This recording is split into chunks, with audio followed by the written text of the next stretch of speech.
My wife said to her mother, "I don't think this marriage will last another month. He's ugly to look at. I'd rather kiss my dog than to sleep with me." They both laughed in agreement. I smiled. Why wait a month? Let's end it now. Then I left. That night, her sister sent a message that made my hands freeze. "Look, I'm not going to sit here and tell you that Wednesday is the worst day of the week, because that would be giving Wednesday way too much credit for originality. Wednesday is just Tuesday's uglier cousin who showed up uninvited to the week and decided to overstay its welcome. But this particular Wednesday, this godforsaken hump day that tasted like burnt coffee and broken promises, this Wednesday at exactly 6:47 p.m., was about to become the most significant Wednesday of my entire 32 years on this increasingly disappointing planet. I'd just finished a double shift at Morrison's warehouse, which is a fancy way of saying I'd spent 16 hours lifting boxes that weighed more than my self-esteem and smelled like a mixture of industrial cleaner in someone's grandmother's attic. My back was screaming in languages I didn't know existed. My hands were rough enough to sand down furniture, and I'm pretty sure I'd sweated out about 70% of my body weight. The warehouse was one of those places where the air conditioning was more of a suggestion than an actual feature, and the fluorescent lights flickered just enough to make you question whether you were working or auditioning for a low-budget horror movie. But hey, the paycheck cleared every 2 weeks, and in this economy, that's practically winning the lottery. I pulled into the driveway of our modest 2-bedroom rental house in a neighborhood that real estate agents generously called up and coming, which is code for the Starbucks hasn't arrived yet, but give it 5 years and maybe you'll break even. The house was painted this weird shade of beige that I'm convinced was specifically designed to make you feel nothing, absolutely nothing, every time you looked at it. We'd been living there for 3 years, Marissa and I, trying to save up for something better, something that didn't have a kitchen faucet that leaked every time Mercury was in retrograde, or whatever astrological excuse we were using that month. I grabbed my lunchbox from the passenger seat, the one with my name written in Sharpie on the side like I was still in 3rd grade, and hauled my exhausted carcass out of my 10-year-old Honda Civic that made concerning noises every time I went over 15 miles per hour. The car and I had an understanding, though. I didn't ask it to be reliable, and it didn't ask me to trade it in for something that didn't sound like a dying robot every time I hit the gas pedal. Fair trade. As I approached the front door, fishing around in my pocket for keys that always seemed to migrate to the most inconvenient location possible, I could already hear voices coming from inside. My wife Marissa and her mother Judith were having one of their marathon gabfests, which typically involved wine, gossip, and a level of judgment that could peel paint off walls. Now, I want to be clear about something right from the start. I wasn't trying to eavesdrop. I wasn't being one of those creepy husbands who lurks around corners trying to catch his wife in some scandalous revelation. I literally just have good hearing and the unfortunate habit of existing in my own house at inopportune moments. I slid the key into the lock as quietly as possible, not because I was sneaking, but because Judith had this thing about men stomping around like elephants, and I'd learned over the years that sometimes the path of least resistance involved pretending you were a ninja entering your own home. The door creaked open, because of course it did. The landlord had been meaning to fix that for approximately 18 months, and I stepped into the small entryway, setting my lunchbox down on the table we'd picked up from IKEA during a sale that Marissa had insisted would change our lives.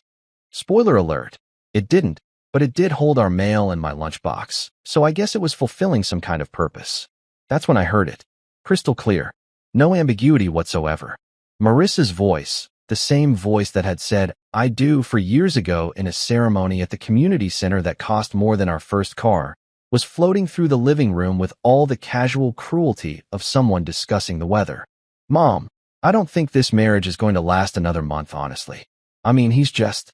God, he's so ugly to look at sometimes. Like, I literally can't even. I'd rather kiss my dog than sleep with him at this point."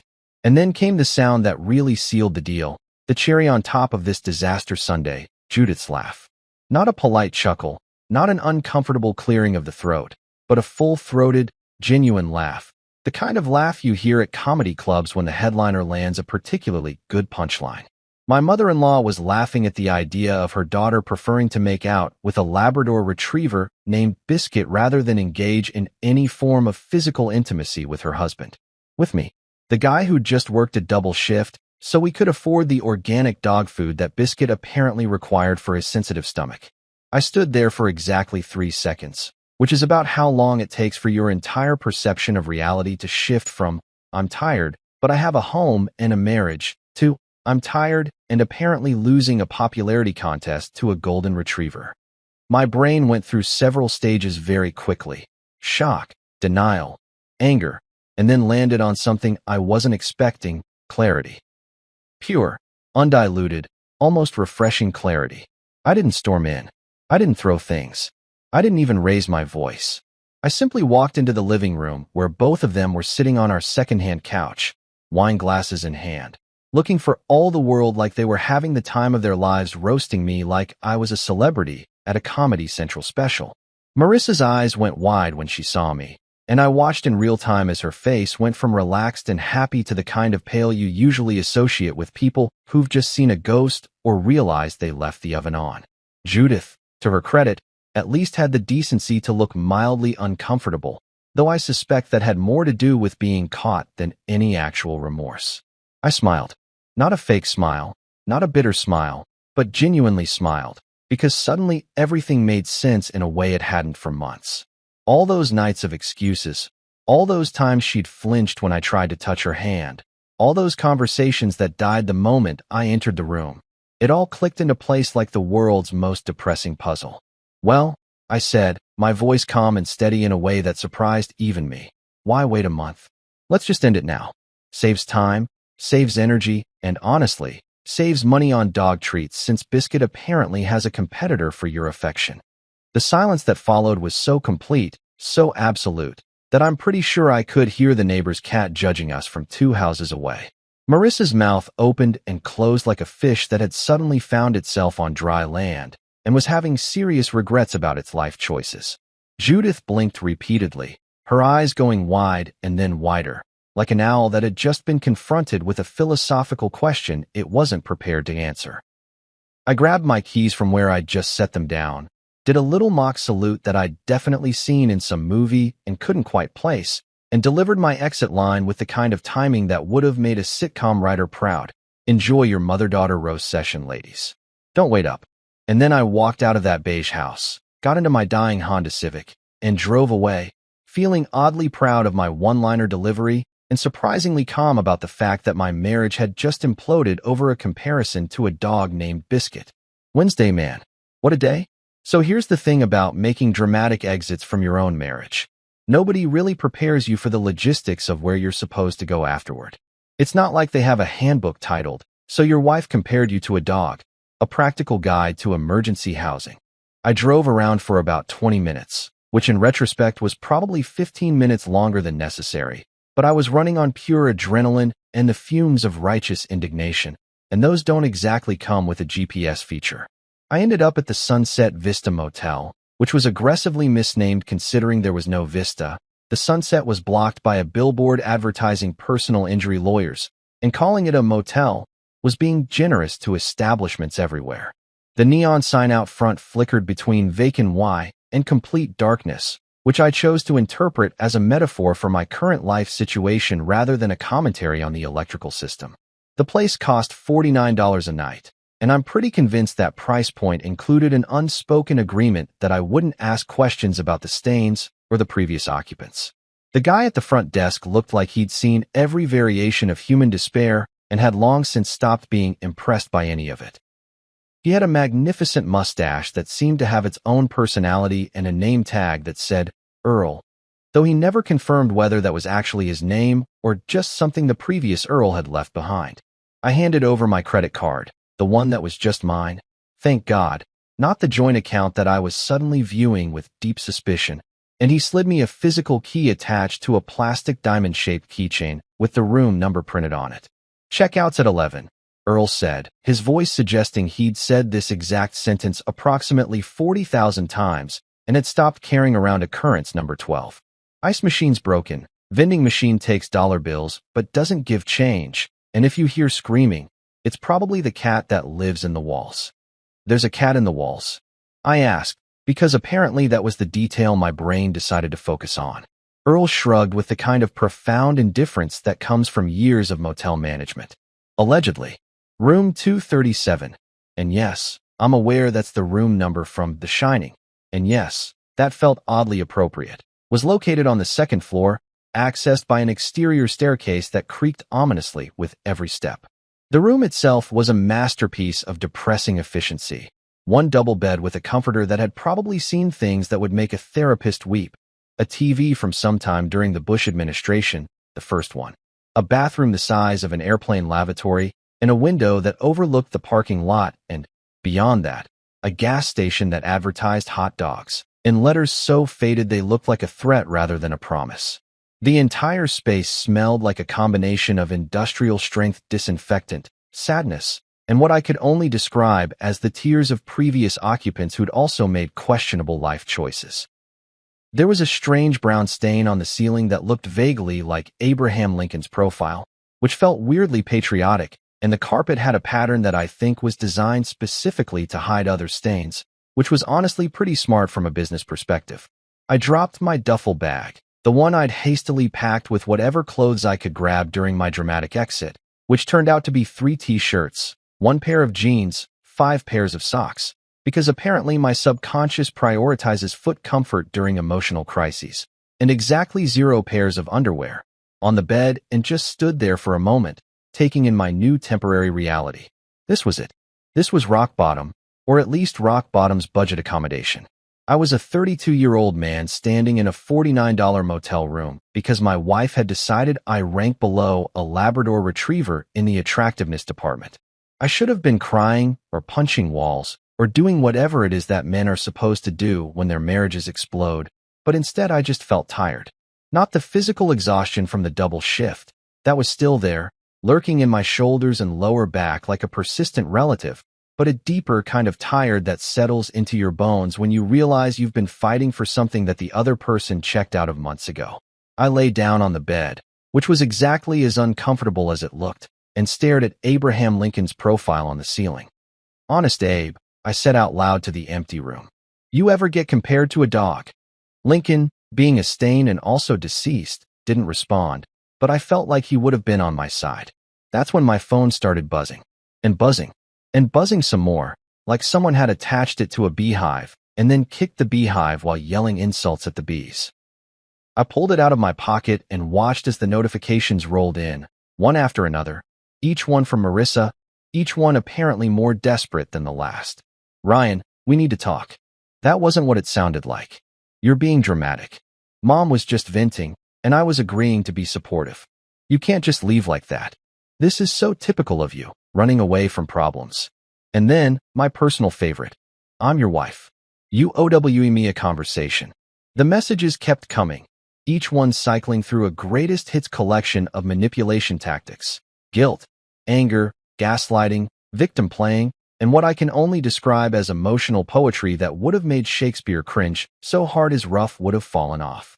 She went from apologizing to insulting me to apologizing for insulting me to explaining why the insults were actually my fault, all within the span of about 15 messages. It was like watching someone speedrun through every relationship red flag that exists. I sat there, phone in hand, watching the messages pile up like some kind of twisted social media feed dedicated entirely to my failed marriage. Each notification made a little ding sound that was starting to feel like water torture, and I realized with absolute clarity that I had 2 choices. I could engage with this circus, or I could put the phone down and let her scream into the void. I chose the void. The void seemed nice. The void didn't compare me to household pets. I silenced my phone and tossed it onto the nightstand, which was really just a wobbly table with delusions of grandeur. I closed my eyes and tried to process everything that had happened in the last 3 hours.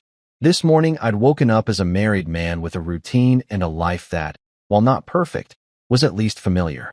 Now I was lying in a motel room that possibly contained a wall cat, staring at ceiling Lincoln, while my wife had a meltdown via text message. The universe, I decided, had a truly twisted sense of humor. Just when I thought maybe I could actually fall asleep despite the suspiciously lumpy mattress and the sound of someone's TV blaring through the wall, my phone buzzed again. But this time, it wasn't Marissa's name on the screen. It was her sister, Heather. Now, Heather and I had always had a weird relationship. She was 3 years younger than Marissa, worked in social media marketing, and had the kind of personality that could only be described as chaos with good intentions. She made memes for a living, had opinions about everything, and was the family member who always said the quiet part loud at Thanksgiving dinner. Marissa found her exhausting. I found her refreshing, mainly because she was one of the few people in that family who didn't treat me like I was auditioning for the role of acceptable husband and constantly failing.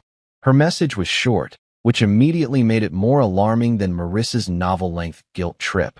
Hey, you probably don't want to hear from me right now, and I totally get that. But you should really check your wife's hidden photo folder.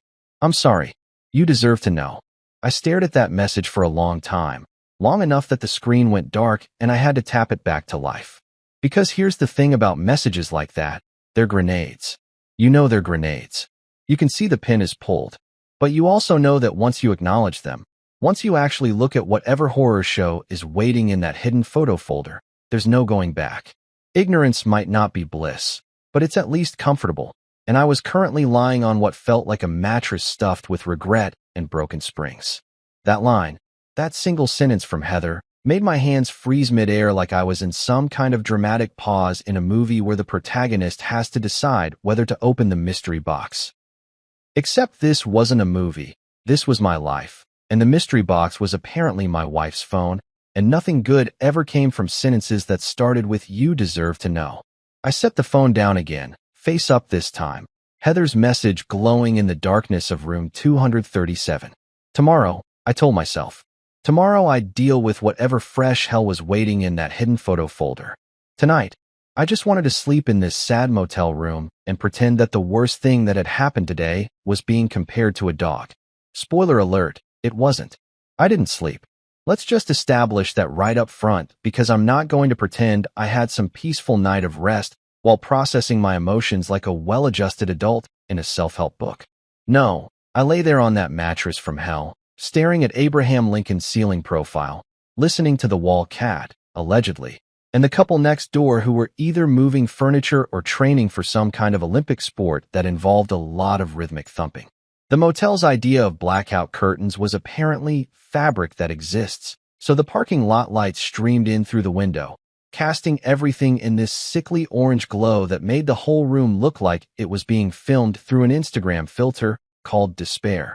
Around 3 in the morning, after I'd mentally cataloged every stain on the ceiling and composed several imaginary speeches I'd never actually deliver, I gave up on sleep entirely. I grabbed my phone, squinted at the brightness that immediately felt like an assault on my retinas, and opened Heather's message again. It was still there, still taunting me with its existence, still promising information that I simultaneously wanted and absolutely did not want. My thumb hovered over the screen for what felt like an hour, but was probably 30 seconds. This was it. The moment of truth. The point of no return. Every cliché you can think of about crossing thresholds and opening Pandora's boxes, except this box was digital and contained my wife's betrayal in high definition. I typed back, "What am I looking at here?" The 3 dots appeared immediately, which meant Heather had also been awake at 3 in the morning, which made sense because she was basically a vampire who ran on iced coffee and internet drama. Her response came through in seconds. "Give me a minute. Sending files." And then my phone started buzzing with incoming images, one after another, like someone was feeding photos into a scanner and just letting it run. The first one loaded, and I had to blink several times to make sure I was actually seeing what I thought I was seeing. It was a selfie of Marissa and Biscuit, our Labrador retriever, the same dog she'd compared me to just hours earlier. Except in this photo, she wasn't just posing with him. She was kissing him, full-on kissing him, and not like a cute, "I love my dog" peck on the forehead. No, this was tongue out, full commitment, the kind of kiss that you usually see between people who are about to be asked to get a room. Biscuit looked confused, which was honestly the most relatable thing about this entire situation. I stared at the photo for a solid minute, my brain trying to process what my eyes were showing me. For a second, I wasn't even mad. I was genuinely concerned for the dog's mental health and whether he needed therapy or at least a stronger understanding of boundaries. Who does this? Who takes a selfie making out with their dog and then saves it? What was the thought process there? Better document this moment for posterity? Was this going in the family photo album? Before I could fully unpack the psychological implications of my wife's relationship with our pet, another image loaded. Then another. Then another. It was like watching a slideshow from hell, except hell had better production values. The second photo wasn't a biscuit, which was almost a relief until I realized what I was actually looking at. It was Marissa and a guy I recognized immediately, Trent Morrison, her ex-boyfriend from college. The same Trent she'd assured me was ancient history and totally not a threat, and just a friend she occasionally texted to be polite. They were at a restaurant, a nice one, the kind with cloth napkins and entrees that cost more than my hourly wage. Marissa was wearing the blue dress I'd complimented her on last week, the one she'd said she wore to a girls' night out with her coworkers. Trent had his arm around her. She was leaning into him. They looked happy. They looked like a couple. They looked like people who definitely weren't just being polite. I checked the metadata on the photo because apparently, at 3 in the morning, I'd become a digital forensics expert. The date stamp said last Tuesday. Last Tuesday. As in 6 days ago. As in the same Tuesday, I'd worked overtime to cover the cost of the water heater that broke, while she was apparently out living her best life with Trent at what looked like Giovanni's, the Italian place downtown that required reservations and had a menu without prices, which is restaurant code for bring your wealthy uncle. The third photo was them kissing. Not the dog this time, Trent. A real, actual kiss between two people who definitely knew each other better than people who were just being polite should know each other. I laughed. Out loud. A real laugh. The kind that comes from somewhere deep in your chest when your brain short-circuits and can't figure out what other emotion to process. So it just defaults to humor, because humor is safer than acknowledging that you're looking at photographic evidence of your wife cheating on you while you were at work earning money that apparently funded her date nights. I laughed like a man who'd just realized he'd been cast as the comic relief in his own life story, like I'd been paying for my own humiliation in high definition, 1080p quality, with excellent lighting and composition. The couple next door stopped their furniture Olympics for a moment, probably wondering who was cackling like a supervillain at 3 in the morning in room 237. It was me. I was the villain origin story happening in real time. My phone immediately started ringing. Heather. I answered on the second ring because at this point, why not? The night was already a disaster. Might as well lean into it. Ryan? Oh God, you saw them.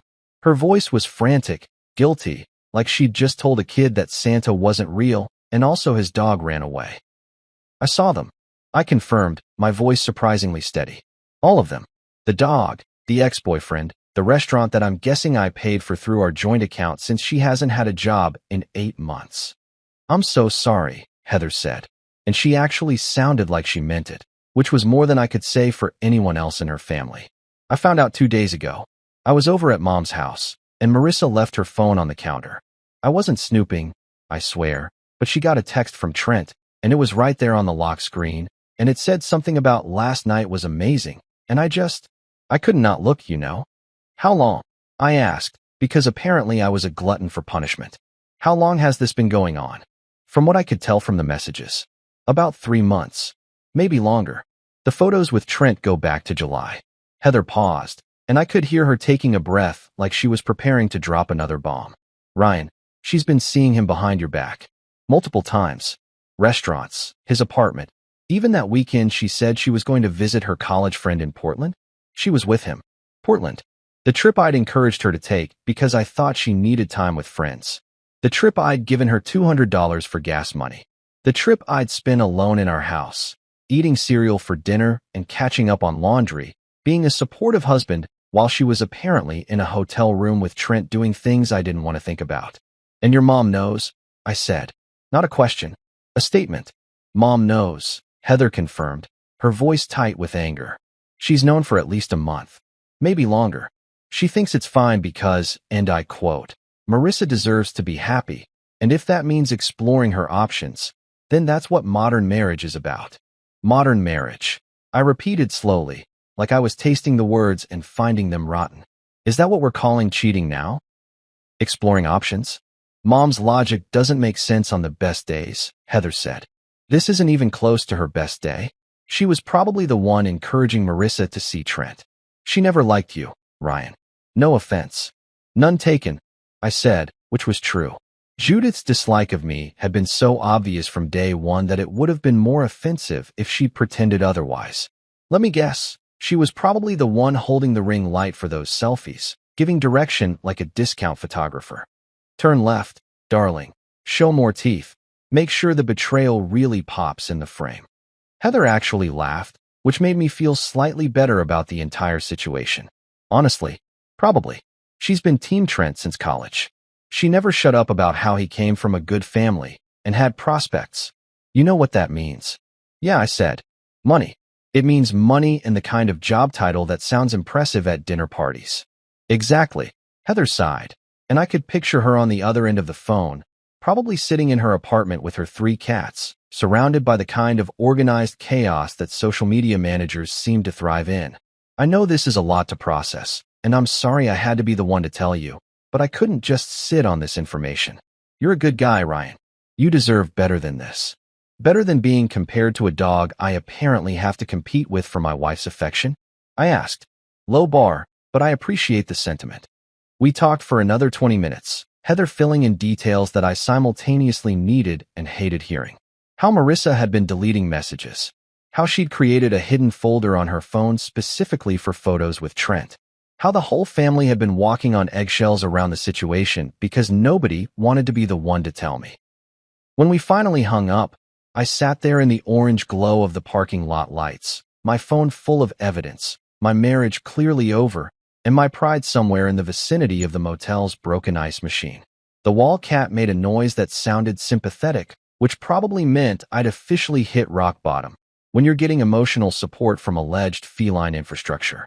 But here's the weird thing. I felt relieved. Genuinely, honestly relieved. Because now I knew. Now it all made sense. And now I could stop wondering why my wife flinched when I touched her, or why she always had an excuse not to spend time together. It wasn't me. It was never me. It was her, and Trent, and a golden retriever named Biscuit, and a mother-in-law who thought betrayal was just modern marriage. And honestly, they could have each other. Morning came whether I wanted it to or not. Which is the problem with mornings. They just show up like that one friend who doesn't understand social cues. The sun rose over the Sunset Vista Motel in all its mediocre glory, streaming through the inadequate curtains and hitting me directly in the face like nature's way of saying, get up and deal with your problems. You can't hide in this $49 room forever. The wall cat had gone silent. The Olympic furniture movers next door had finally exhausted themselves. And I was awake with approximately 2 hours of sleep, a phone full of incriminating evidence, and the kind of righteous anger that only comes from discovering your wife has been living a double life while you've been working doubles to pay for it. I took a shower in the bathroom that was so small I had to step out to change my mind, using the tiny soap bar that was wrapped in paper so thin it was basically a suggestion of soap. The water pressure fluctuated between gentle mist and fire hose trying to kill you, with no middle ground whatsoever. But standing there underwater that couldn't decide what temperature it wanted to be, I had a moment of absolute clarity that felt almost spiritual, if spirituality could happen in a motel bathroom that smelled like mildew and broken dreams. I needed a lawyer. Not just any lawyer, but the kind of lawyer who'd seen every variation of marital disaster and could navigate through this mess with the kind of professional detachment that I currently couldn't muster because I was still processing the fact that my wife had made out with our dog and documented it like it was a milestone worth celebrating. After getting dressed in yesterday's clothes because, again, I'd forgotten to pack underwear in my dramatic exit, I did what every heartbroken, over-caffeinated man in the 21st century does when facing a legal crisis. I Googled.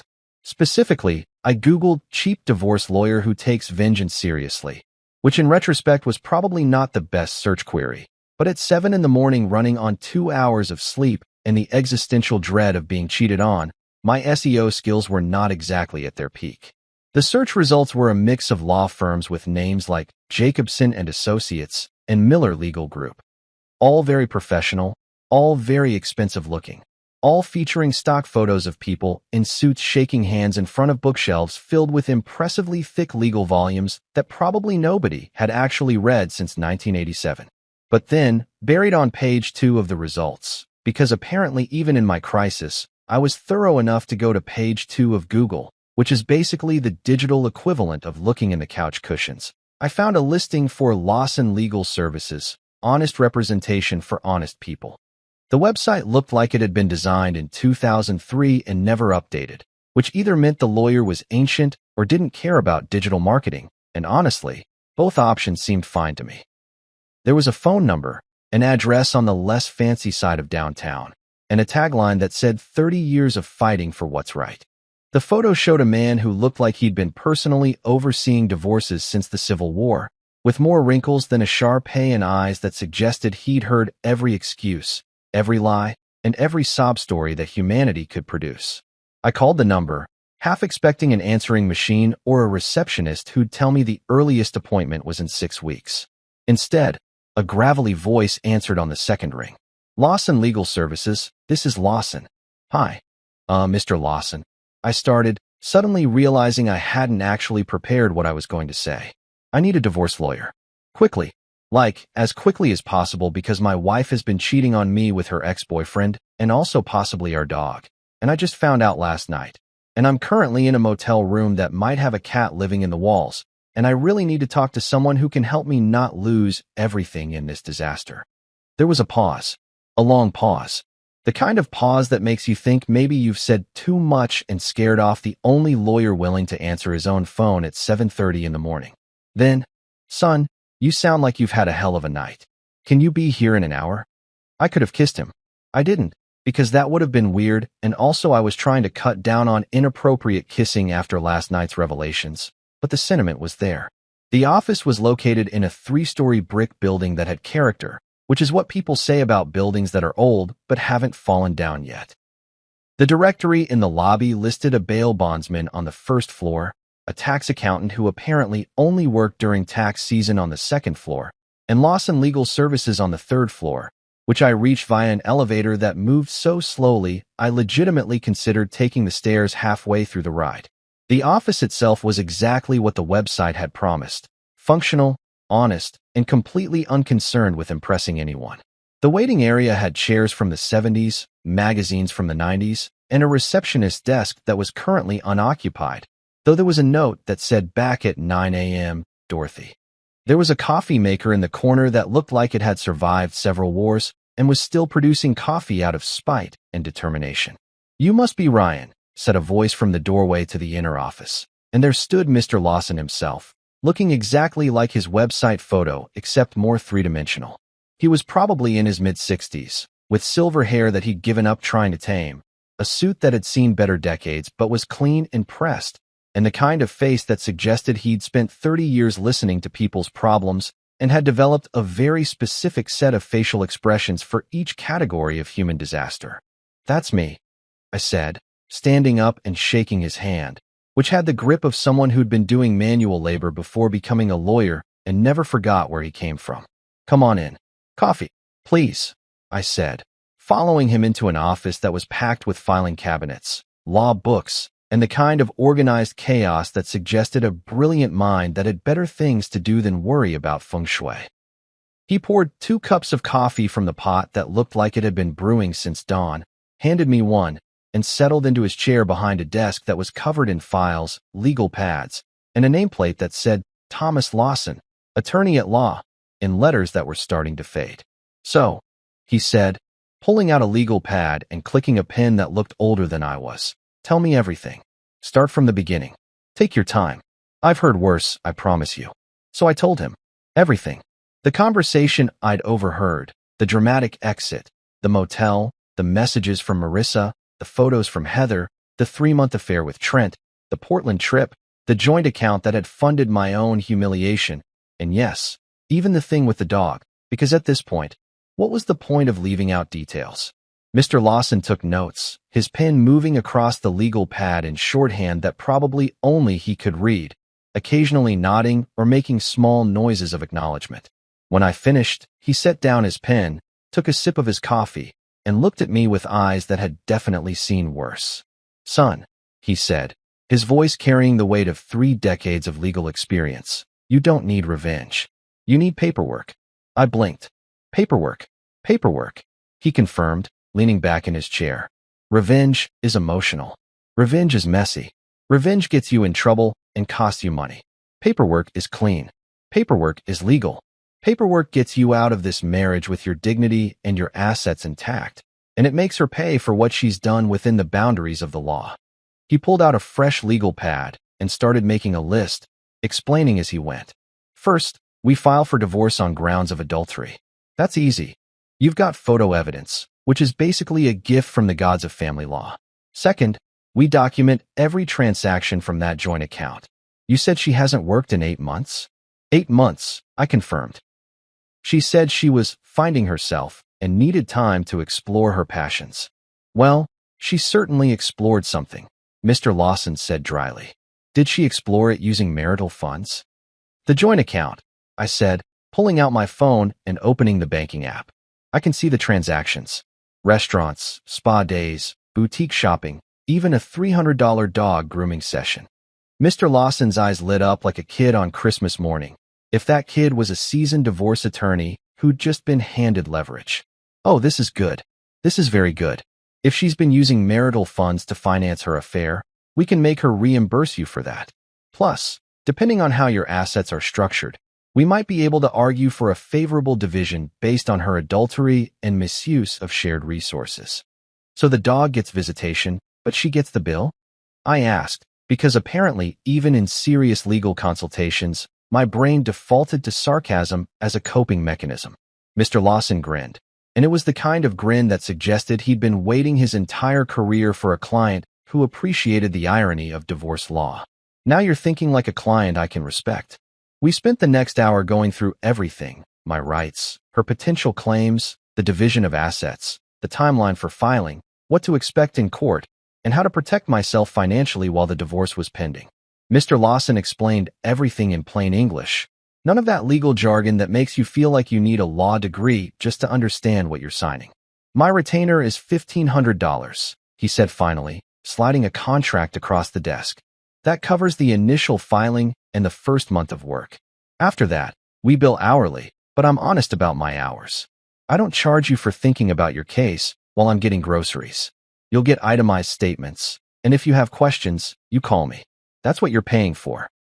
I looked at the contract, at this man who'd listened to my story without judgment, who'd offered me coffee and clarity, who'd made me feel like maybe this disaster had a path forward that didn't involve me living in a motel room forever. Where do I sign? I asked. Leaving Mr. Lawson's office, I felt something I hadn't experienced in approximately 16 hours. Purpose. Not happiness, not relief, not even satisfaction, but purpose, which is what happens when you channel raw emotional devastation into a productive task that involves spreadsheets and a lawyer who looks like he's personally witnessed the fall of Rome. I had a mission now, a quest, a legitimate reason to dive headfirst into the digital paper trail of my failed marriage and emerge victorious with evidence that would hold up in court and also potentially be useful for a very depressing scrapbook that I would never actually make but enjoyed imagining. The first order of business, according to Mr. Lawson's carefully written instructions on his ancient legal pad, was to gather and organize all evidence of Marissa's extracurricular activities. This meant screenshots, bank statements, credit card bills, text messages, emails, photos, and basically anything that could prove what she'd been doing while I was at the warehouse moving boxes and believing I was in a functional marriage. He'd told me to be thorough, be organized, and for the love of God, don't delete anything accidentally, because digital evidence was only useful if it still existed. I returned to the Sunset Vista Motel, my temporary command center, my fortress of solitude, my $49 a night headquarters for Operation Document Everything, and set up shop. I grabbed the wobbly nightstand, dragged it next to the bed, plugged in my phone charger, and opened my laptop, which I'd thankfully had the presence of mind to grab during my dramatic exit along with my collection of mismatched socks and zero underwear. The laptop was a 5-year-old Dell that made concerning whirring noises whenever I asked it to do more than one thing at a time, but it had a working keyboard and could access the internet, which made it more reliable than my marriage. I started with the joint bank account, logging in with credentials that suddenly felt like archaeological artifacts from a previous era when I trusted the person I shared finances with. The account history loaded slowly, my laptop whirring like it was trying to achieve flight, and then there it was, Months of transactions, laid out in neat little rows with dates and amounts and merchant names that told a story more compelling than most Netflix documentaries. Let me tell you something about bank statements. They don't lie. They can't lie. They're just numbers and dates and the cold, hard truth of where money went and why. And looking at our joint account history was like reading a mystery novel where the detective is an idiot who didn't notice all the obvious clues because he was too busy working overtime to afford the clues in the first place. June 15th, Giovanni's Italian restaurant, $147. I was working that night. I specifically remembered because we'd gotten a massive shipment of industrial parts that took until midnight to process. June 22nd, Serenity Day Spa, $230. She'd told me she was going to the library to research freelance opportunities. July 3rd, Nordstrom, $312. The blue dress. The same blue dress she'd worn in the photo with Trent. I'd complimented that dress. She'd smiled and said she'd found it on clearance. $312 is not clearance unless you're shopping in a dimension where money means something completely different. July 18th, Pooch Paradise Premium Grooming, $308. $308 for dog grooming. I'd had the same haircut for 4 years that cost $18 including tip, but Biscuit apparently needed the platinum package with aromatherapy and a massage. The dog got a spa day that cost more than my weekly grocery budget. The irony was so thick I could have used it as insulation. I started taking screenshots of everything, organizing them into folders on my laptop with names like restaurant receipts, shopping sprees, dog-related financial crimes, and my personal favorite, evidence that I've been funding my own humiliation. Each screenshot got saved, backed up to the cloud, and then backed up again to an external hard drive because Mr. Lawson had looked me dead in the eye and said, "Technology fails. Back up everything twice. 3 times if you're paranoid. Be paranoid." The credit card statements were even more illuminating, like someone had taken a highlighter to all of my wife's lies and color-coded them by category of betrayal. There were charges at stores I'd never heard of, restaurants and neighborhoods she'd claimed to never visit, and my personal favorite discovery, a hotel charge from the Portland weekend. The Extended Stay America in Portland, Oregon. Except here's the plot twist that made me laugh so hard the wall cat got concerned. The charge was for 2 nights, but she'd told me she was staying with her college friend Sarah for 4 days. I pulled up my old text with Marissa from that weekend, scrolling back through messages that now read like a comedy script written by someone with a cruel sense of humor. Having so much fun with Sarah. We went to Powell's bookstore today. Sarah says hi. Every message was a lie. Every enthusiastic text was her probably typing it while lying next to Trent in a hotel room that I'd helped pay for through our joint account. I screenshot everything. Every text, every receipt, every credit card charge, every bank statement. I became a digital forensics expert, a spreadsheet warrior, a man on a mission fueled by instant coffee and the kind of focused anger that comes from realizing you've been cast as the comic relief in someone else's romance. The instant coffee, by the way, came from the motel's vending machine after I discovered that the in-room coffee maker produced a substance that couldn't legally be called coffee in most states. I'd bought 6 packets of instant espresso for $2 each, which was highway robbery, but at this point, I needed the caffeine more than I needed financial responsibility. I mixed it with hot water from the bathroom tap, which I know sounds disgusting, and you're absolutely right, it was disgusting, but desperate times call for desperate measures and questionable beverage choices. By noon, I had compiled a digital dossier that would have made a private investigator proud. I had spreadsheets. I had timelines. I had a folder labeled Exhibit A, Dog Better Than Me, that contained not only the infamous biscuit kissing photo, but also a breakdown of every penny spent on that dog's luxury lifestyle, while I'd been eating peanut butter sandwiches for lunch to save money. I even cross-referenced Marissa's credit card charges with her text messages to me, creating a side-by-side comparison that showed exactly where she'd actually been versus where she'd claimed to be. It was damning. It was thorough. It was the kind of evidence that Mr. Lawson would probably frame and put on his wall as an example of excellent client preparation. My phone buzzed with more messages from Marissa, each one more frantic than the last. I ignored them all and added screenshots of the messages themselves to my evidence folder, because apparently, She hadn't figured out that continuing to text your estranged husband while he's building a legal case against you is probably not the best strategy. But then again, this was the same woman who documented her affair in photos and saved them to her phone, so strategic thinking clearly wasn't her strong suit. Around 2 in the afternoon, I realized I needed to go back to work. Not just because I needed the money, though I definitely needed the money, especially now that I was paying for motel rooms and lawyer retainers, but because I needed the normalcy. I needed to lift boxes and scan barcodes and exist in a space where people weren't betraying me, and the biggest drama was whether the forklift would start on the first try. I showed up for my shift at Morrison's warehouse at 3 o'clock, still wearing yesterday's clothes because I still hadn't solved the underwear situation, but at least I'd showered and no longer smelled like industrial metal and existential crisis. My supervisor, Rick, was doing inventory near the loading dock, checking off items on a clipboard and looking exactly as thrilled about it as anyone looks when doing inventory on a Thursday afternoon. Rick was one of those middle-aged guys who'd been working at the warehouse since the 90s and had achieved a level of Zen-like acceptance about it. He had 3 kids, a wife who worked as a nurse, a mortgage on a house in the suburbs, and the kind of stable, boring life that I'd thought I was building toward before everything imploded. He was good people, the kind of supervisor who remembered your birthday and didn't write you up if you were 5 minutes late because your car was acting up. "Ryan," he said when he saw me, checking his watch with exaggerated concern. "You're early. Are you feeling okay? Did something happen? Is this a cry for help?" "I'm going through a divorce," I said, grabbing my time card and clocking in. "Turns out my wife's been cheating on me with her ex-boyfriend and also possibly our dog. I'm currently living in a motel room that costs $49 a night and might have structural cats. How's your day going?" Rick blinked at me, his pen frozen mid-checklist. What? "Yeah," I said, heading toward my station. "It's been a week, and it's only Thursday." I spent the next 4 hours loading trucks, organizing shipments, and humming. Actually humming.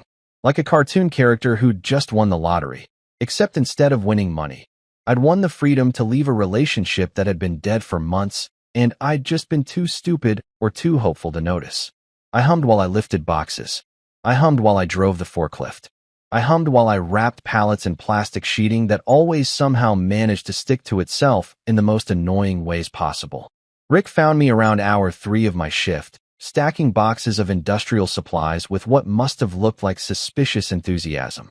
"Okay, man, I have to ask," he said, leaning against a support beam and watching me work like I was a documentary about human behavior. "Are you okay? Like, actually okay? Because you just told me you're getting divorced and living in a motel, but you're humming show tunes while stacking 50-pound boxes. That's either really healthy coping or you've completely snapped. I need to know which one so I can decide whether to be supportive or concerned."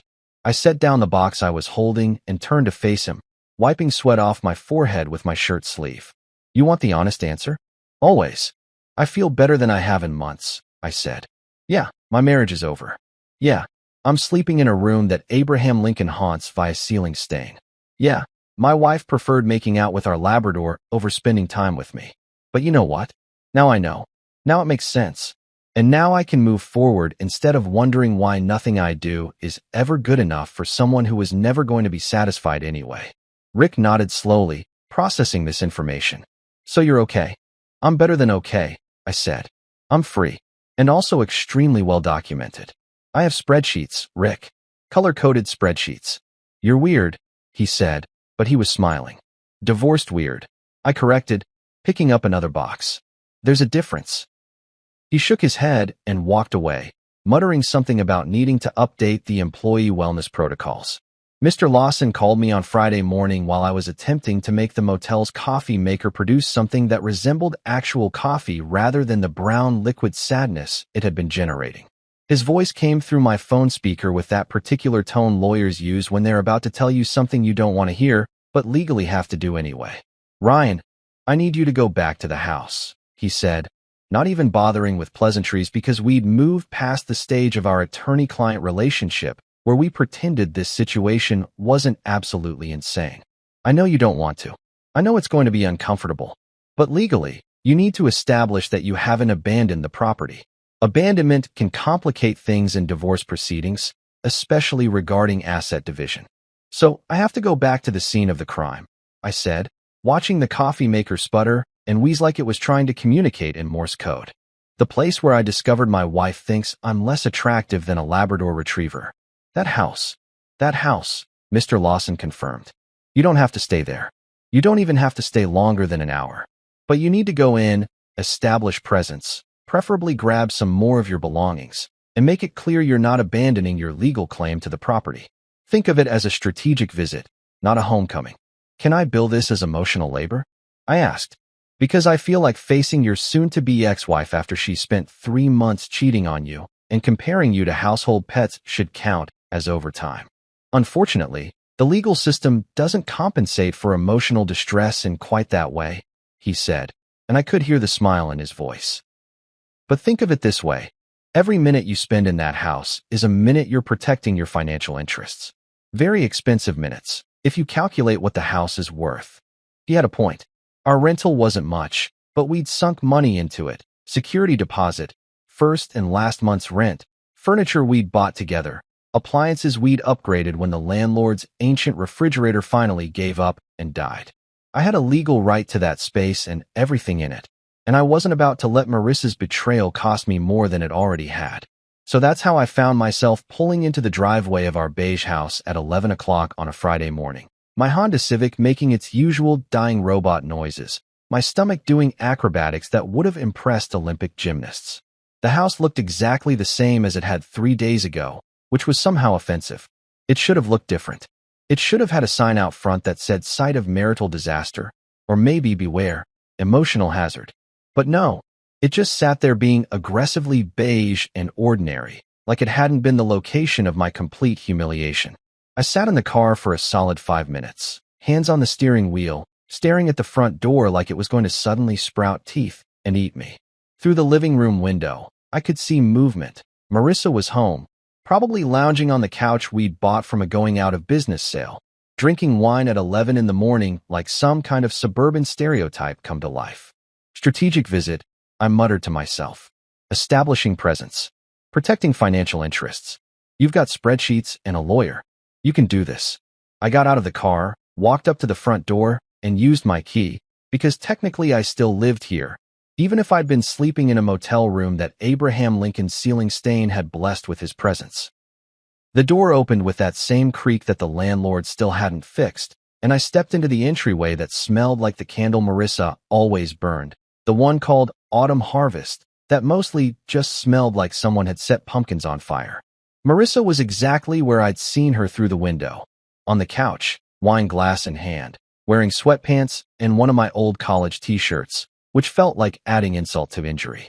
She looked up when I walked in, and her face went through several expressions in rapid succession: surprise, guilt, defiance, and then something that looked like she'd rehearsed in the mirror: wounded innocence. "Ryan," she said, setting down her wine glass with exaggerated care, like she was performing in a play about estranged couples and had studied method acting. "You're back." "Legally mandated appearance," I said, keeping my voice level and detached, the way Mr. Lawson had coached me. "I'm here to collect some belongings and establish that I haven't abandoned the property. Don't worry, I'm not moving back in. Your wine and your judgment are safe." She stood up, and I noticed she'd been crying, or at least wanted me to think she'd been crying. Her eyes were red. Her hair was pulled back in a messy bun that was either artfully disheveled or genuinely disheveled, and she had that look that women get when they're about to deploy tears as a strategic weapon. "It was a joke," she said, her voice cracking just enough to be noticeable. "What I said to my mom about you and the dog, it was just a stupid joke. You know how Mom and I are when we get together. We say things we don't mean. We were drinking, and she was venting about her own marriage, and I was just being supportive, and it came out wrong."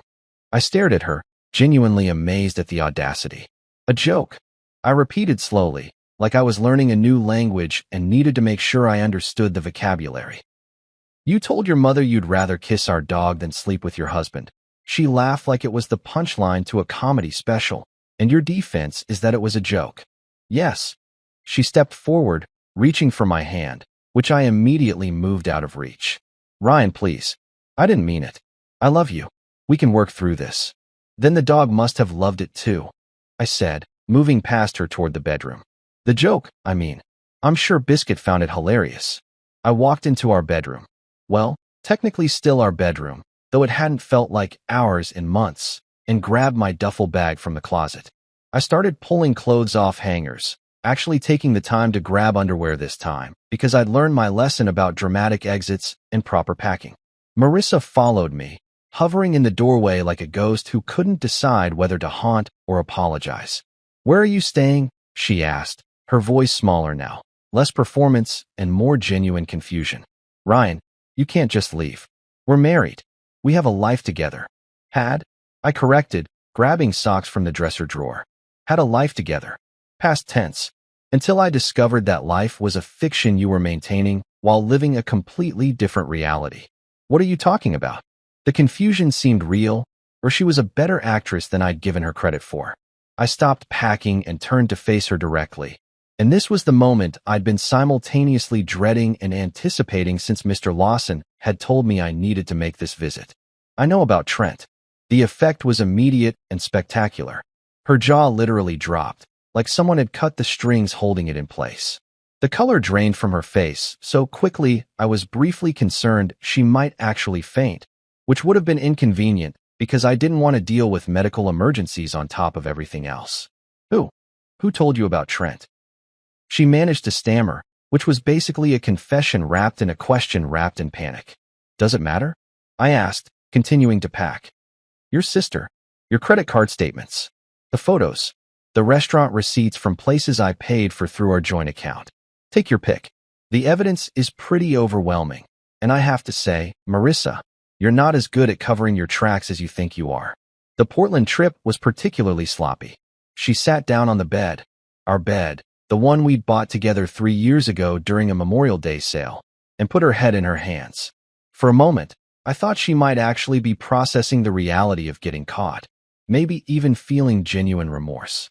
Then she looked up at me with tears streaming down her face and said, "It's not what you think." I actually laughed, out loud, a genuine bark of laughter that surprised both of us. "It's not what I think. Marissa, I have photos of you kissing him. I have bank statements showing you've been funding dates with him using money from our joint account. I have text messages. I have a timeline. I have a color-coded spreadsheet. What part of this isn't what I think? It just happened," she said, which is what people always say when they want to pretend they weren't active participants in their own choices. "Trent reached out to me a few months ago, and we started talking, and it just happened. For 3 months," I said. "It just happened for 3 months. It just happened through multiple restaurant dates, hotel stays, and a weekend trip to Portland. That's not just happening, Marissa. That's a relationship. That's a choice you made repeatedly, while I was working doubles to support us, while I was being a faithful husband, while I was apparently competing with both your ex-boyfriend and our dog for your affection." She flinched at the dog reference, which told me everything I needed to know about her priorities and her shame.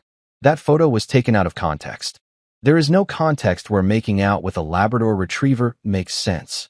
I zipped up my duffel bag with more force than necessary. "But you know what? It doesn't matter anymore. You can kiss whoever or whatever you want. I'm done." I grabbed my bag and headed for the door, but stopped in the doorway and turned back one more time. "Just so we're clear, my lawyer has all the evidence. All of it. The affair, the joint account expenses, everything. If you try to take me for everything in this divorce, it's not going to work out the way you think it will." Her face went from sad to angry in record time, like someone had flipped a switch. "Your lawyer? You already got a lawyer? We could have talked about this like adults." "We tried that," I said calmly. "On Wednesday, remember? Right before you compared me to a dog. That was me trying to talk like an adult. This is me protecting myself from someone who clearly stopped caring about this marriage months ago." I walked out, loaded my duffel bag into my car, and sat in the driver's seat for a moment, letting my hands shake from the adrenaline that had been holding itself together during the confrontation. I'd done it. I'd gone back, established presence, collected my belongings, and survived the encounter without breaking down or saying anything I'd regret.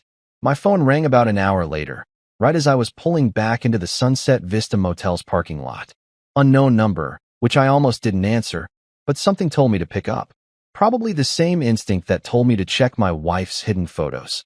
The instinct that knows when the universe has more disaster to deliver. Ryan.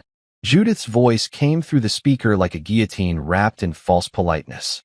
We need to talk about what you're doing to this family. Mrs. Henderson, I said, keeping my voice neutral. I'm not doing anything to this family. I'm removing myself from it. You're destroying us, she practically shrieked, abandoning any pretense of civility. Marissa is devastated. She made a mistake, and instead of being a man about it and forgiving her, you're running to lawyers and threatening everything we've built. Everything we've built. I repeated, genuinely confused. What exactly did we build? Because from where I'm standing, I built a marriage while your daughter built a side relationship and you encouraged it. How dare you? Ma'am, I interrupted, and I realized I was smiling, actually smiling during this conversation. The family destroyed itself somewhere between the wine glasses and the dog shampoo fund. I'm just the guy who finally noticed and decided to stop paying for it. I hung up before she could respond, blocked the number, and walked into my motel room feeling lighter than I had in months. The divorce papers were filed on a Monday morning, which felt poetic in a way that only people going through legal dissolution of their marriage can appreciate. Mondays are already universally hated, so why not add some official documentation of your failed relationship to really lean into the misery? Mr. Lawson had prepared everything with the kind of meticulous attention to detail that made me understand why he'd been doing this for 30 years and hadn't burned out or developed a drinking problem that I knew of. The papers were comprehensive, brutal in their honesty, and cited adultery with enough supporting evidence that I'm pretty sure we could have taught a law school class on proper documentation of infidelity. The process server delivered them to Marissa on a Tuesday afternoon, while she was presumably at home doing whatever people who don't have jobs do during the day. I wasn't there to witness it, obviously, because I was at work stacking boxes and living my best recently separated life, but I got a text notification from Mr. Lawson's office that said papers served successfully at 2:47 p.m. with a level of professional satisfaction that made me want to high-five everyone in the warehouse. Marissa's response came approximately 11 minutes later, which told me she'd either speed read through 15 pages of legal documentation or, more likely, had seen the words petition for dissolution of marriage on the first page and immediately gone into panic mode without reading the rest. My phone buzzed with a text that was trying so hard to sound reasonable and mature that it actually achieved the opposite effect. Ryan, this is insane. Can't we talk about this like adults? We don't need lawyers and court dates. We can work this out ourselves. Please. I stared at that message for a good 30 seconds, sitting in my car during my lunch break, eating a sandwich I'd made that morning in the motel room using bread, turkey, and the determination of a man who'd learned that restaurant food was expensive and I had legal fees to pay. The audacity of that text was impressive, really. The sheer nerve it took to ask if we could talk like adults after everything that had happened. I typed back with the kind of concise clarity that comes from having absolutely no patience left for manipulation. We tried that. You chose the dog. I watched the 3 dots appear, disappear, appear again, disappear again, like she was typing and deleting responses in real time, probably cycling through various manipulation tactics and trying to figure out which one would work. Eventually, she gave up, and the dots disappeared for good. I finished my sandwich in peace, which tasted better than any meal I'd eaten in the last 4 years of marriage, and went back to work feeling like I'd won a small but significant victory. The settlement meeting was scheduled for 2 weeks later, which gave both sides time to prepare their cases, review finances, and presumably practice their courtroom faces in the mirror. It was held in a conference room at the county courthouse that smelled like old wood, stale coffee, and the accumulated disappointment of thousands of divorces that had happened before ours. The room had a long table, uncomfortable chairs that seemed designed to make you want to settle quickly just so you could leave, and fluorescent lighting that made everyone look vaguely ill, which felt appropriate for the occasion. Mr. Lawson arrived first, carrying a briefcase that looked like it had survived several wars and possibly a natural disaster, wearing the same suit he'd worn to our first meeting but with a different tie. This one had tiny scales of justice on it, which I appreciated for the commitment to theme. He set up his materials with the efficiency of someone who'd done this hundreds of times, arranging folders, legal pads, and pens in a specific configuration that probably meant something in lawyer language. Remember, he said to me quietly as we waited. Don't react emotionally to anything her lawyer says. Don't engage directly with Marissa. Let me do the talking. Your job is to sit there, look reasonable, and let me dismantle whatever nonsense they're going to try to pull. I can do that, I said. I've been practicing my reasonable person face in the motel bathroom mirror. How's that working out? The mirror cracked, but I think that was unrelated. He snorted, which I was learning was his version of a laugh. And then the door opened and Marissa walked in with her lawyer, a woman named Patricia Hendricks who looked like she'd graduated from law school approximately 15 minutes ago and was trying very hard to project an air of competence that her baby face wasn't quite supporting. She wore a power suit that was slightly too big for her, carried a briefcase that looked brand new, and had the eager energy of someone who'd watched too many legal dramas and thought real courtroom proceedings involved dramatic music and surprise witnesses. Marissa, for her part, had clearly dressed for maximum sympathy points. She wore a simple dress that made her look vulnerable, minimal makeup that somehow emphasized that she'd been crying, and had her hair styled in a way that suggested innocent victim rather than person who cheated on her husband for 3 months and documented it like a scrapbooking project. She didn't look at me when she sat down, which was fine because I was looking at a spot on the wall just past her left shoulder and pretending she was furniture.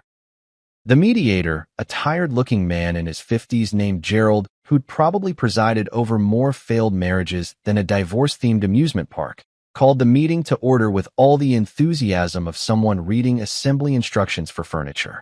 We're here to discuss the dissolution of marriage between Ryan Cooper and Marissa Cooper, previously Marissa Henderson, Gerald said, reading from a file. Both parties have legal representation. Let's start with asset division and work our way through the issues. Ms. Hendricks, you filed a preliminary request for spousal support and assumption of shared debts by Mr. Cooper. Would you like to present your case? Patricia Hendricks stood up, which seemed unnecessary since we were in a conference room and not a courtroom, but I guess she needed the theatrical moment. She opened her folder with a flourish that would have been more impressive if some papers hadn't immediately fallen out, which she quickly gathered while pretending it hadn't happened. Your Honor, Mr. Gerald, she started, already fumbling, and I saw Mr. Lawson's lips twitch with suppressed amusement. My client has been financially dependent on Mr. Cooper throughout their marriage. She gave up career opportunities to support the household and now finds herself in a precarious financial position through no fault of her own.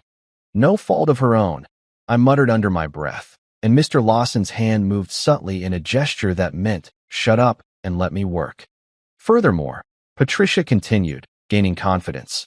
There are significant credit card debts that were incurred during the marriage for household expenses and necessary purchases. We believe it's only fair that Mr. Cooper assume responsibility for 50% of these debts as they were accumulated during the marriage for mutual benefit. She slid a document across the table toward Mr. Lawson, who picked it up, glanced at it, and then did something I'll never forget. He pressed his lips together so hard they disappeared. His shoulders started shaking slightly, and I realized he was trying not to laugh. Actually laugh. In the middle of a settlement conference. He coughed, took a sip of water from the bottle he'd brought, and then set the paper down with the kind of careful control that suggested he was exercising every ounce of professional restraint he possessed. I'm sorry, Mr. Lawson said, his voice strained with suppressed laughter. I just need to clarify something. You're asking my client to assume 50% of debts that include. He pulled out his reading glasses and made a show of examining the document. $847 at a store called Dog Couture, $308 at Pooch Paradise Premium Grooming, and $216 at something called Bark and Bath Boutique? Patricia's confidence wavered. Those were household expenses. My client doesn't wear dog clothes, Mr. Lawson interrupted, and I had to bite the inside of my cheek to keep from laughing out loud. Unless I'm mistaken about his species, which I'm fairly confident I'm not. My client is not paying for canine accessories, luxury pet grooming, or whatever services are offered at establishments with bark in the name. The dog is part of the household. Patricia tried again. The dog, Mr. Lawson said, his voice taking on the tone of a teacher explaining basic math to a particularly slow student, is not my client's responsibility anymore, seeing as he's divorcing his wife who, according to her own words that my client overheard, would rather kiss the dog than her husband. She can keep the dog. She can keep all the dog's couture. She can keep the grooming bills. What she cannot keep is any expectation that my client will fund her pet's lifestyle. Marissa's face had gone bright red, and she was staring at the table like she was trying to will herself into another dimension. Patricia looked at her client, then at the document, then back at Mr. Lawson, clearly realizing that her strategy of ask for everything and see what sticks was not going as planned. There are also restaurant expenses, Patricia started, but Mr. Lawson was already pulling out his own folder, this one significantly thicker and much more organized. Yes, let's talk about restaurant expenses, he said with the kind of enthusiasm usually reserved for Christmas morning. Specifically, let's talk about the $147 at Giovanni's Italian restaurant on June 15th, when my client was working a double shift at Morrison's warehouse. Or the $212 dinner at the River House on July 23rd, when my client was, again, at work. These restaurant expenses that were charged to the joint account while my client was earning the money that funded them were not household expenses. They were dates. Dates with, he consulted his notes with exaggerated care, Mr. Trent Morrison, Mrs. Cooper's ex-boyfriend, with whom she conducted an affair for approximately 3 months. The room went completely silent except for the humming of the fluorescent lights and what I'm pretty sure was Patricia Hendricks's professional dreams dying in real time. Gerald, the mediator, looked up from his notes with the first sign of actual interest he'd shown since the meeting started. Is there documentation of this affair? Extensive documentation, Mr. Lawson said, sliding a folder across the table that I knew contained copies of photos, text messages, and bank statements. Photos, text messages, credit card statements showing charges at hotels, restaurants, and other establishments. My client has been meticulous in his record keeping. By the time we finished going through every line item, every receipt, every piece of evidence that Marissa had spent marital funds on her affair, Patricia Hendricks looked like she wanted to crawl under the table and never practice law again. The requests for spousal support were withdrawn. The demands that I cover her credit card debt disappeared faster than common sense at a reality TV casting call. When it was all said and done, after 2 hours of negotiation that was really just Mr. Lawson systematically destroying every argument Patricia tried to make, I walked out of that courthouse with everything that mattered. My truck with its dying robot engine, my savings account that I'd been carefully protecting, and my sanity, which was somehow intact despite everything. Marissa kept the dog, the debt, and what I imagine was a very awkward conversation with her lawyer about why lying to your attorney is generally a bad strategy. Fair trade, I thought, getting into my Honda Civic and driving back to my motel room. Fair trade. The divorce was finalized on a Thursday afternoon in September, which felt appropriately anticlimactic for something that had consumed 3 months of my life and approximately 30% of my mental capacity. There was no dramatic courtroom scene, no judge banging a gavel while declaring us officially strangers, no orchestra swelling with emotional music in the background. It was just Gerald the mediator signing some papers, Mr. Lawson shaking my hand with the kind of firm grip that suggested he was proud of me in the way a coach is proud of an athlete who finally learned to stop tripping over their own feet, and me walking out of the courthouse into September sunshine feeling lighter than I had in years.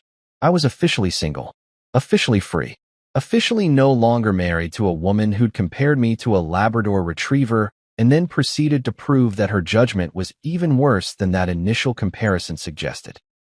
The irony was that I actually felt grateful to Biscuit now. That dog had inadvertently shown me who I was married to, and in a weird way, I owed him a debt of gratitude and possibly some premium dog treats, though I wasn't going to be the one buying them anymore. The first order of business, according to Mr. Lawson's final advice given over handshakes and what I suspected was genuine fondness despite his professional detachment, was to get out of the Sunset Vista Motel before I either became a permanent fixture or the wall cat decided to make our relationship official.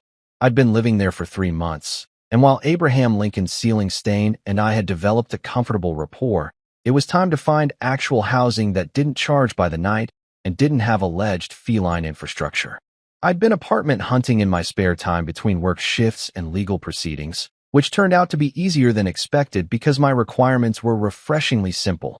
4 walls, a roof that didn't leak, a bathroom where all the fixtures worked simultaneously, and a location that wasn't more than 20 minutes from Morrison's warehouse. I wasn't asking for luxury. I was asking for basic functionality and the absence of judgment, which is apparently a low enough bar that I found a place within a week. The apartment was a one-bedroom unit on the second floor of a building that had been constructed sometime in the 80s and had embraced that decade's aesthetic choices with concerning enthusiasm. The carpet was beige, because apparently, I couldn't escape beige no matter how hard I tried. And the kitchen had linoleum flooring in a pattern that looked like someone had spilled a box of crayons and decided to make it permanent. But the rent was $650 a month, utilities included, and the landlord was a 70-year-old woman named Margaret who'd asked exactly 2 questions during my application. Do you pay on time? And are you going to throw parties that wake me up? When I'd answered yes to the first and no to the second, she'd handed me the keys and told me I was her favorite tenant already. The apartment was empty when I got the keys, which made sense because I owned approximately nothing after the divorce settlement. Marissa had kept all the furniture we'd bought together, partly because she'd insisted on it during negotiations, and partly because I genuinely didn't want any of it. Every couch cushion, every coffee table, every lamp had memories attached to it like barnacles on a ship, and I wanted to start fresh without the ghost of my failed marriage sitting on the second-hand love seat we'd bought from Craigslist. So I did what any newly divorced man with a promotion, a modest savings account, and a desperate need for furniture does. I went to IKEA on a Saturday morning and bought the bare essentials. A bed frame, a mattress that came rolled up like a burrito and expanded when you opened it, which felt like a metaphor for my life. A small couch that the display model promised was perfect for urban living, which is IKEA code for you'll fit on it if you're not too tall or too optimistic. A kitchen table with 2 chairs because I was done pretending I needed seating for guests I never had. Some plates, silverware, a couple of pots and pans, and a coffee maker that looked like it could actually produce coffee instead of the brown regret liquid the motel had specialized in. The total came to $947, which was less than Marissa had spent on dog accessories in 3 months. And that thought made me smile, while the cashier rang up my Swedish meatballs and furniture that required assembly and an engineering degree. I'd mentioned my move to Rick during a shift at the warehouse, not making a big deal out of it, just casual conversation while we were reorganizing the shipping area. Rick had immediately volunteered himself and Jamie, another warehouse worker who I'd become friendly with over the past few months, to help me move, which was generous considering I owned so little that moving basically meant transporting IKEA boxes and the contents of 1 duffel bag. They showed up at my new apartment on Sunday morning in Rick's pickup truck, which was significantly more reliable than my Honda Civic and also had a working radio that didn't occasionally emit sounds like a robot having an existential crisis. Jamie brought coffee in actual to-go cups from an actual coffee shop, which immediately made her my favorite person in the greater metropolitan area. Jamie was in her late 20s, had been working at Morrison's for about 2 years, and had the kind of no-nonsense personality that came from being the oldest of 6 siblings and learning early that life doesn't care about your feelings, so you might as well laugh at it. She had bright red hair that she claimed was natural, but I suspected came from a bottle, a collection of tattoos that told stories she'd share if you bought her enough beer, and opinions about everything that she expressed with the confidence of someone who'd stopped caring what people thought around her 15th birthday. So this is the Fresh Start Palace, Jamie said, walking into my empty apartment and immediately testing the acoustics by yelling freedom at the top of her lungs. The echo was impressive. Nice. Very minimalist. Very. I'm starting over, and I've made peace with it. I approve. The landlord downstairs might not approve of the yelling, I said, but I was smiling because something about Jamie's energy was contagious. Margaret? Jamie asked. I passed her on the way up. She gave me a thumbs up. I think she likes me. Rick came in carrying a box marked Malm that presumably contained bed frame parts and tiny Allen wrenches that would definitely get lost before assembly was complete. Where do you want this? Bedroom, I suggested, because that seemed logical, though with IKEA furniture, logic was more of a guideline than a rule. We spent the next 3 hours assembling furniture, which turned into an adventure in Swedish engineering, questionable instructions, and the discovery that I had somehow ended up with 3 extra screws after building the bed frame, which either meant I was a genius who'd found efficiencies in the design or the bed was going to collapse at 3 in the morning and kill me. Rick insisted it was the former. Jamie bet $20 it was the latter and wanted to be notified immediately if I died. By 2 in the afternoon, my apartment looked almost like a place where humans lived. The bed was assembled and had sheets on it. The couch was arranged in front of where a TV would go once I could afford one. The kitchen table was set up near the window that overlooked the parking lot, which wasn't much of a view, but was better than the parking lot view I'd had at the motel, because this one didn't have a gas station advertising questionable hot dogs. Okay, Rick said, stepping back and surveying our work like a contractor admiring a completed project. This is officially a home. Bare bones, but functional. Now we celebrate. Celebrate how? I asked, because I didn't have any food in the apartment yet and wasn't sure what celebrating looked like in this context. Jamie pulled out her phone with a grin. We're getting fried chicken. Not the fancy kind. Not the organic free-range whatever kind. The greasy, delicious, probably terrible for you kind that comes in a bucket with biscuits and coleslaw. The kind of chicken that says, I've survived something difficult, and now I'm going to eat my feelings in the best possible way. 20 minutes later, we were sitting around my new kitchen table with a bucket of fried chicken from a place called Colonel's Best that was definitely not affiliated with any major chains, but made up for its legal ambiguity with genuinely excellent food. We also had beer. Rick had brought a 6-pack of some local IPA that he swore was life-changing. Though all beer tastes pretty similar when you're drinking it to celebrate freedom from a marriage that involved competing with a dog for affection. Here's to new beginnings, Jamie said, raising her beer bottle in a toast. And to leaving behind relationships that don't serve us, whether those relationships are with terrible spouses, judgmental in-laws, or apartments with alleged wall cats. To new beginnings, Rick echoed, clinking his bottle against Jamie's and then mine. And to dogs everywhere, I added, because apparently I couldn't let it go completely. May they only date within their species, and may their owners have better judgment than my ex-wife. We laughed, and it was real laughter, the kind that comes from your chest and feels genuine and warm. We ate fried chicken that was so greasy it probably violated several health codes, but tasted like victory and new starts. We drank beer that may or may not have been life-changing, but was certainly cold and refreshing. We sat in my nearly empty apartment with its beige carpet and questionable linoleum, and for the first time in months, maybe years, I felt at home.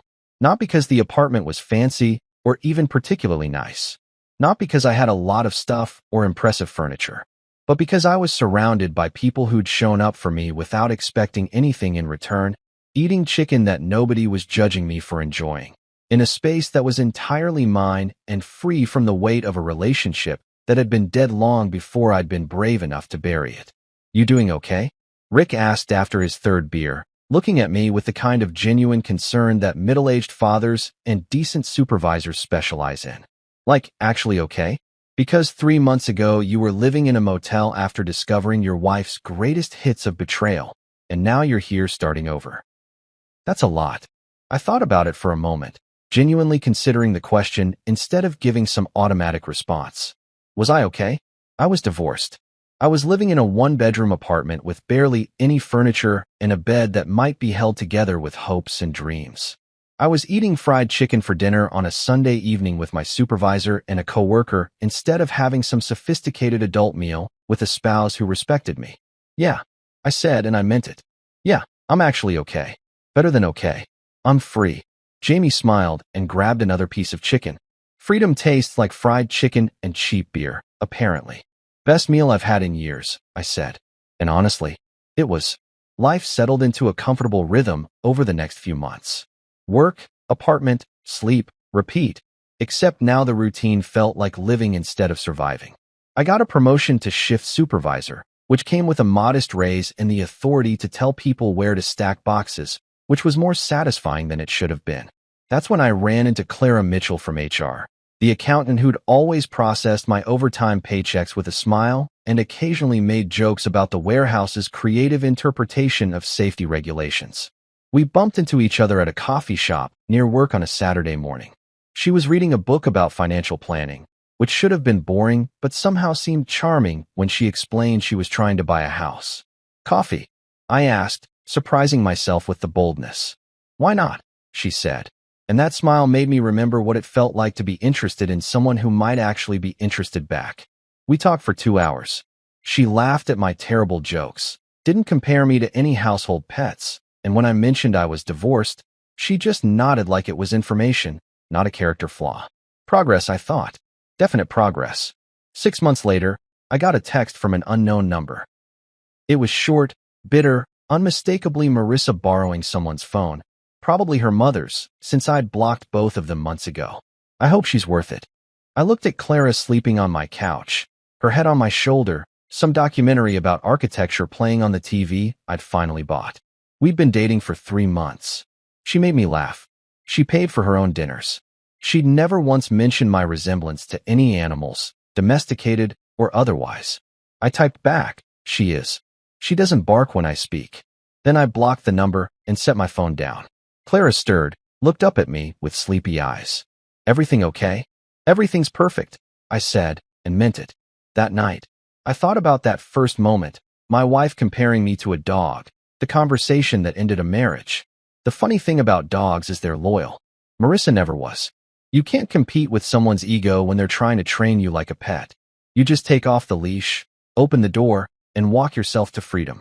Best decision I ever made.